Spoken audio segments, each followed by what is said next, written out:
It's always a pleasure to talk to you. This is such a special project. So how excited were you to undertake something that was different from things you'd done before? No, it was the best. It was the best to get out of your comfort zone, to try something new, and to work with my friend Jim. He and I tried to make a movie for many years, once in '97, once in 2003. So we were always trying to think of something to do together, and this was the perfect project. Yeah, and it really felt like an effortless collaboration where it was really, infused with both styles. So Yeah. that must have been exciting as well. Very exciting to work with some of his team that works with him on all his movies, and to get the feel of a Jim Cameron movie that I'm a huge fan of, but get to do my own thing within that. It's the best of How both much worlds. Oh yeah, no, and it really turned out great. Oh, thank you. Anime and manga have always been, fascinating characters, fascinating stories. This is going to bring things to the mainstream like never before. So what are you most hoping for, that art gets recognized properly? I'm hoping that people just take away that this is a great character. She's one of a kind. She's someone who is already a really strong warrior. She doesn't remember, so she finds her humanity first, and then when she does remember being a warrior, well, now she can't just be a warrior anymore. She has a humanity that others don't even have, and her point of view and how she sees the world changes everyone she meets. So that's very inspiring. Great characters have been present in all your films.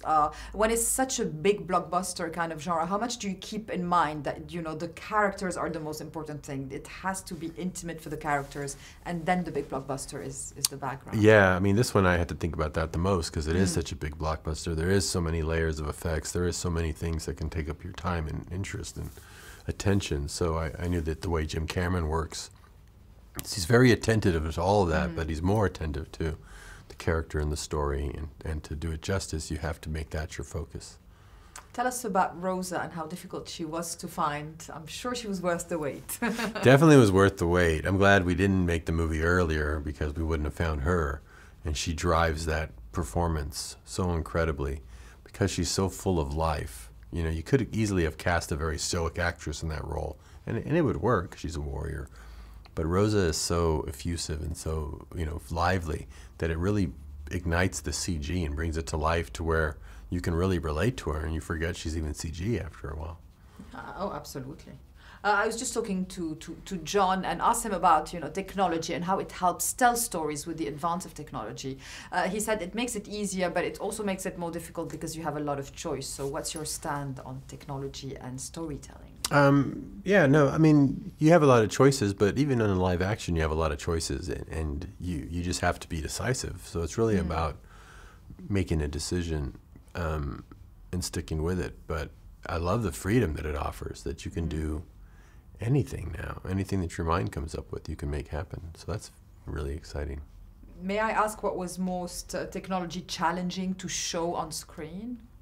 The most challenging thing on screen, gosh. It all was challenging. I knew the motorball sequence was going to be very challenging to make something that has that kind of speed, that level of action, layers of action, but still be clear to the audience so they're not just confused or it's just a mess, So that was the designing of that was really, the flow of that was really, took a long time. It started in 2015 and I just barely saw it finished last night. So Yeah, no, exactly. It was a lot of work.